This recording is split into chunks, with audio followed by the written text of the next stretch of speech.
Hello everyone and welcome to another FPL video on the channel. In this video we'll be taking a look at my Game Week 14 team selection. Who have I made captain? Who have I brought in? Have I made any moves? You know, the whole lot. So let's get into the team. So starting off in net we have Gw14 against Southampton at home. I think this is a great fixture for Crystal Palace. Defensively they've been a bit leaky, you know, they've not been the best. They don't keep too many clean sheets. However, against Southampton, a team that are, you know, pretty much struggling at the minute, I think this is a good fixture for them and hopefully they can get a clean sheet on the board. So then we have Trippier against Aston Villa. Now Aston Villa of course lost their manager and you know, they had a battering job last game week. So are they back? I suppose we'll find out in the coming weeks, but Newcastle are a tougher test and you know, I'm hoping that Trippier can get a clean sheet against them. Will he be involved in the attack? Of course, he's on set pieces and whatnot. So, you know, I think there's a good opportunity here for Trippier to walk away with a good points tally. So then we have Tarkowski against Fulham. Now, for me, it's a toss-up between starting him and Andreas, who is on my bench. It's whether I think Everton keep a clean sheet against Fulham or do I play Andreas, who could get an assist and stuff. It's a 50-50 for me. I might switch it and go Andreas. But onto Tarkowski. You know, Everton defensively, they don't concede too many goals. I think they've conceded the third least amount of goals this season, which is not bad to be honest. And yeah, I think Fulham's not a bad fixture. Of course, Fulham are actually decent attacking. They do score goals. So to be honest, I'm probably going to switch that to Andreas. Then we have Cancelo against Leicester. He came off at half-time midweek with the flu or something like that. I believe it was reported. So hopefully that's all cleared up and he will start against Leicester. I believe they've kept a clean sheet against Leicester in their last match when they last played. They have a decent record against them away from home. But Leicester been alright recently. They do like to score goals. So is there a clean sheet in this game? I'm not certain of it, to be honest. I do think Leicester probably score. But hopefully Cancelo can be involved in the attacking play, as Leicester, not the best offensively, but have been a bit rejuvenated recently. So then we have Diego Dalot against West Ham United. Played today against Sharif, but he was brought off early. So that means he's going to be a bit well rested for the game against West Ham, which he will most likely start. So hopefully he's involved in the attack like he always is. Will they keep a clean sheet against West Ham? I'm not so sure. I think the loss of Varane, of course, is a big miss. Lindelof's been decent. So I'm more inclined to say that West Ham are probably going to score. So yeah, but hopefully Dalot can be involved in the attack, and you know, you never know, hopefully they do get a clean sheet. So onto the midfield, we have Martinelli against Forest. Excellent fixture. Forest, you know, recently have been better defensively, but I think Arsenal are going to want to bounce back after their match against Southampton. They're at home this week, so I think they're going to want to get some goals in them. And I just don't see anything but a battering job here. I can't lie. I think 3-0 at least, to be honest. That's my opinion anyway. And hopefully Martinelli will be involved in the goals. So then we have Foden against Leicester. Now, decent fixture for them. Man City very strong attacking. Leicester not the best defensively. They've been a bit better recently, but I do think Man City will be too strong. So hopefully Foden gets the start, and yeah, hopefully he's involved in the attacking play like he usually is when he gets the start. He's only missed one game this season, I believe, in the Premier League. So I think there's a high likelihood that he does start this game. Then we have Zaha against Southampton at home. Good fixture. Crystal Palace are usually better at home than they are away. I think Zaha, that's the same for him. Usually more involved in the play at home. And, you know, I think he's going to do well against Southampton here. Of course, they drew 1-1 against Arsenal. That was a good result for them.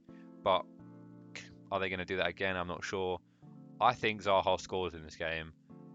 Just a gut feeling. And speaking of another gut feeling, you can see there, I've got the captain's armband on Mo Salah. As the title suggests, I'm going to die on the Salah hill. I don't know why. There's something inside of me telling me that Liverpool are going to do a number on these this game week. And I think Salah's going to score 2. That it is, I don't know. I could flop this and just switch to Haaland before the game week, but I don't know. There's something in me telling me that Salah's going to do well this game week. And yeah, yeah. If it flops, then I've got nothing but shame. But yeah, I think if he doesn't do well this game week, Salah will come on my side next week, because I'll be too ashamed to keep him in the side after backing him all the way. But yeah, I don't know why. I think Salah's going to do well. Liverpool attacking, they're getting the numbers. He scored midweek against Ajax, and I think he got an assist too. I could be wrong. So he's hoping that he does the bits again, because we all know Salah can produce on his day, on penalties. When he's on it, he's always involved in the attack, gets chances, greedy. So yeah, he's an FPL dream, especially with midfielders getting more points. But of course, this season he's not been involved, but hopefully the old Salah returns just for me. So on to the attack, we have Tony against Wolves at home. Now Wolves defensively pretty good in my opinion, but they are lackluster this season really. There's nothing to them, and Brentford attacking wise are pretty good. Tony is the main man, and of course he's on penalties. I like Tony a lot. I think he's a good striker, and I think he's going to do all right against Wolves. I think Brentford probably win this game, but I think it'll be a low scoring affair if I'm going to be honest. Then we have Haaland against Leicester away from home. Now it is the early kickoff, so there might be team news before the deadline if he's going to start or not, because he has been seen limping around with an injured foot. He was brought off at half time due to that, plus he had the flu as well, similar to Cancelo. So, but to be honest, I do think he's going to start, so I don't really see an issue there. But if he doesn't, then he'll come off the bench. I do think he is probably the best captaincy option again this week. For me, it's just a gut feeling that I think Salah's going to do very well, and the fixture is perfect. But I see no doubts about Haaland doing well in this Leicester fixture at all. So if you're inclined to captain him, go ahead. I would highly recommend that. I could end up switching to Haaland from Salah before the game week closes up. So yeah, but that's my team. What do you guys think? Am I making a mistake captaining Salah? So onto the bench, we have Ward against Man City. No brainer here, not going to start Ward. If he keeps the clean sheet in this game week, then, you know, fair play to him, but I just don't see it happening. Andreas, like I said, it's a 50-50 split, him and Tarkowski. I may actually end up bringing him into the side.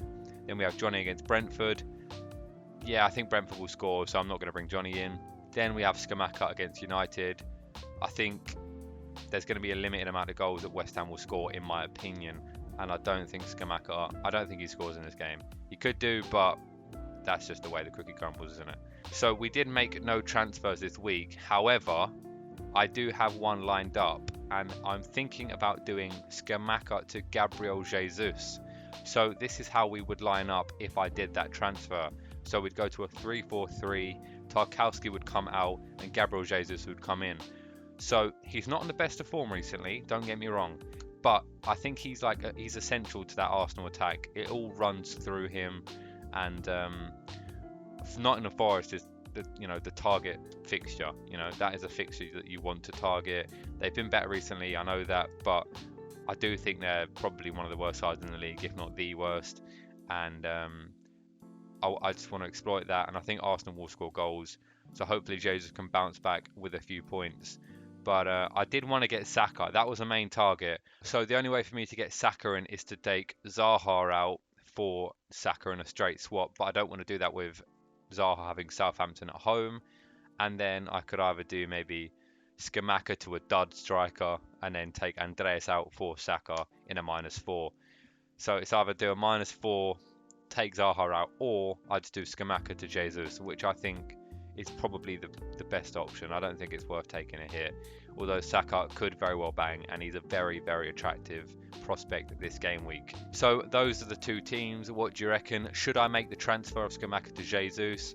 I think I'm more inclined to do it, to be honest. I do like the look of that. And what do you think of Captain Salah? Am I a dumbass? Probably. That's what you're probably thinking, and I respect that opinion, because why would I go to Salah when he's been dead? But anyway, just a gut feeling. That's what FPL's about. So I hope you guys have enjoyed this video. If you did, please feel free to drop a like and subscribe. That would be much appreciated. If you have any FPL questions, please feel free to drop them in the comment section down below, and I'll be happy to help you to the best of my ability. But other than that, thank you guys so much for watching, and I'll catch you all next time. Cheers, guys.